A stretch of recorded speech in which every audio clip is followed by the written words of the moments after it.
Hello! Bon, sachez que ça me fait vraiment plaisir de vous retrouver pour ce hors-série. Même si j'avoue que ma culture en BMW est assez limitée, hein. Désolé les pro BM.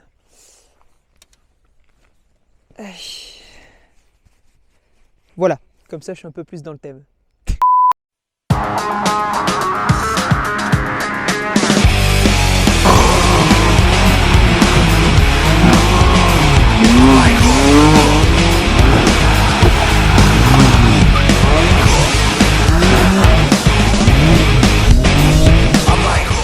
Alors, la BMW M3 F80, c'est une voiture qui a eu le droit à un accueil assez particulier, tout simplement parce qu'elle est née avec un moteur turbo. Autant vous dire que c'était un scandale chez les véritables fans de BMW, mais après j'ai quand même l'impression que ces dernières années, le passage de l'Atmo au turbo a fait râler tous les fans de marques de voitures de sport en général, moi-même chez Renault Sport. Heureusement, BMW nous a quand même mis un 6 cylindres malgré l'abandon du V8.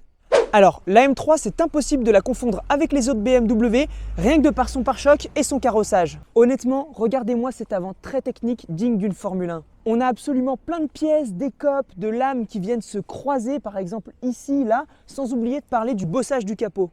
Mais ce n'est pas tout. Je me dois aussi de faire un arrêt sur le toit en carbone, les rétroviseurs spécifiques ou encore cet arrière carré marié aux 4 sorties d'échappement.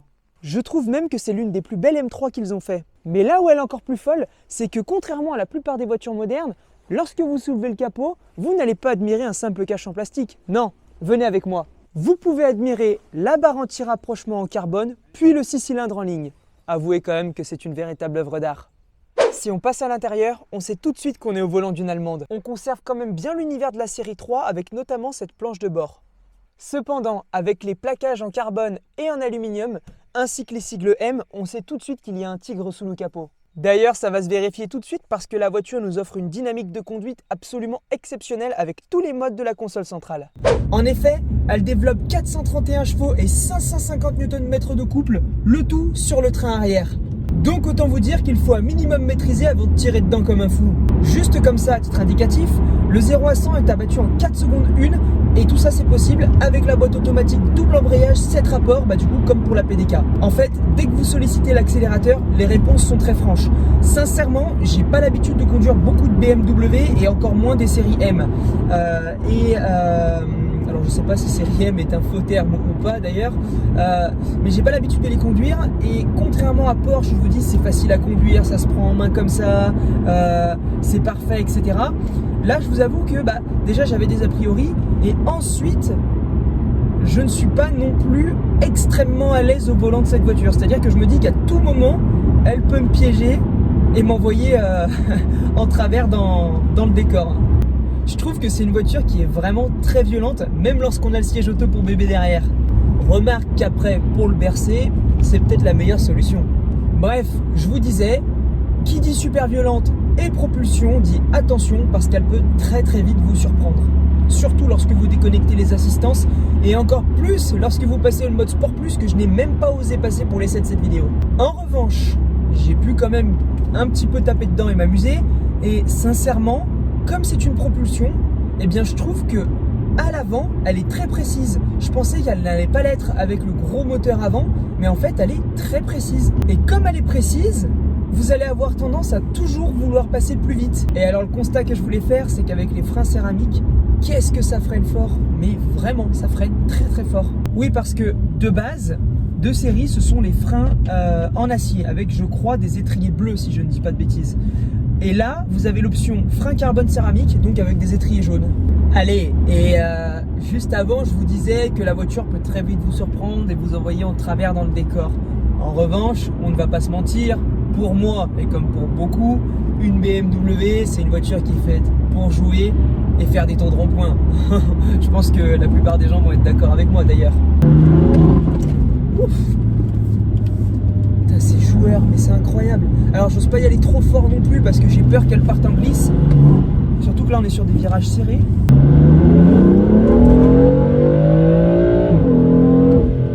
Oh putain, ça marche. Ah oui. Alors là pour le coup, en fait cette accélération, je l'ai tournée avant de vous faire tout mon script. Et là je vous avoue que je m'y attendais pas quand même. Alors la voiture je la connais pas trop, donc j'ose pas trop non plus tirer dedans comme un sourd. Mais ça marche, hein.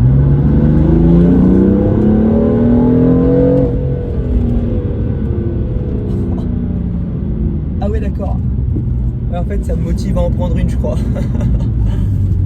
Ah purée, le kiff. Puis alors avec les rétro-coquets.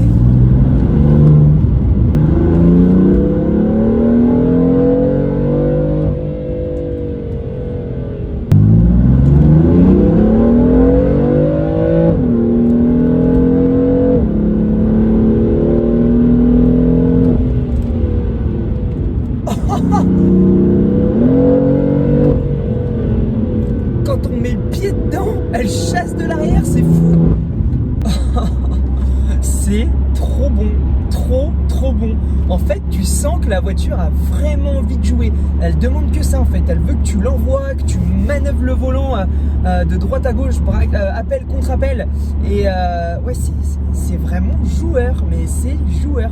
Une Porsche, moi qui ai l'habitude de conduire quasiment que ça, donc c'est pour ça que je me référence beaucoup à ça, et surtout qu'on est sur des Allemandes, ça va passer partout, c'est très stable. Tandis que ça, tu sens que ça a envie que tu la malmènes, la voiture en fait.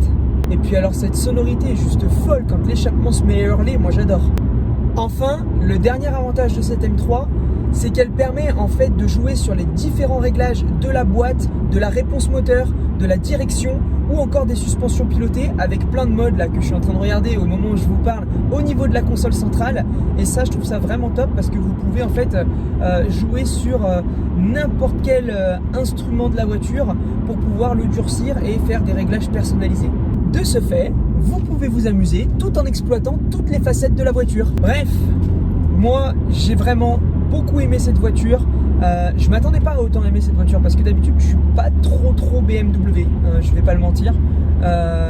Et puis même c'est des voitures sur lesquelles j'avais beaucoup d'a priori en termes de conduite, en me disant que ça va pas tenir la route, ça va pas être très précis, c'est juste une voiture brutale qui part en drift. Alors oui, ça c'est une réalité, mais en fait quand on a encore un certain niveau d'assistance et que on y va vraiment à fond, c'est une voiture qui même dans les virages reste très performante, je trouve. Et franchement je suis surpris, agréablement surpris, et ça me motive même à faire d'autres essais. J'aimerais bien la prochaine d'ailleurs qu'on parle de la M3 E46. Je pense que ça pourrait être un sujet très intéressant parce qu'on est vraiment sur une voiture de passionné, ou pareil une E30, ça serait vraiment cool. Enfin bon bref, tout ça je verrai en fonction de dans quelle mesure je peux vous le proposer. Mais dans tous les cas, j'espère que vous avez aimé cette vidéo. Je vous dis à très vite pour la prochaine. Portez-vous bien. Ciao!